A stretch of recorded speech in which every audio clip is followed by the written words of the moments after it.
para we don't have to go back and forth. Unahin na muna natin kay Senator Bato. I'll tell you that, para hindi confusing din, I'll tell you about the reports na nangyari.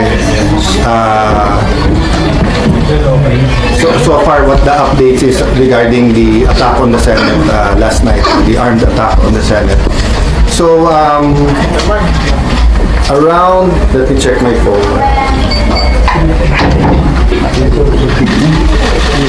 So, tinawagan ako ni Senator Jinggoy ng around 1:27 to tell me na he doesn't think Senator Batos in the building. At after lunch, mga 1:27, tinawagan ako ni Senator Jinggoy Estrada to say, SP, wala na si Senator Bato sa Senate. So I checked and asked my Chief of Staff to ask the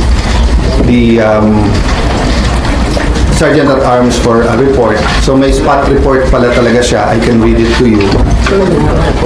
And then right before, when I came in, di ba, when I saw you guys, sinabi ko na rin, ay sorry, hindi 1:27, missed call niya pala yun. So, yeah, around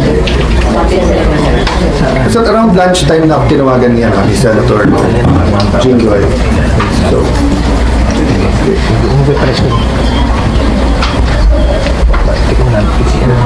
dito pa sa akin. Depressed ko tayo. what time? Sige, lang ako. Depressed ko kami dito. Yeah, but no, not the incident, yung pag-alis.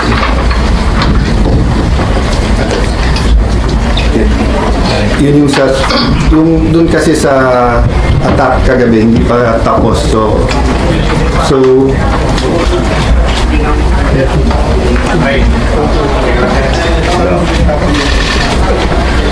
there's a report.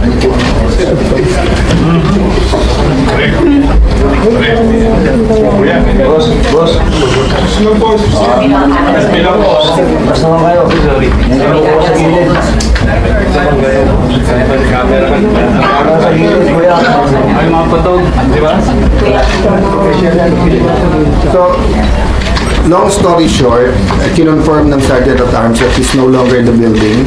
I'm waiting for the complete incident report. Anong oras umalis? Thanks for watching, guys. Subscribe now for more updates. Lemon Logic PH po. Naglilingkod.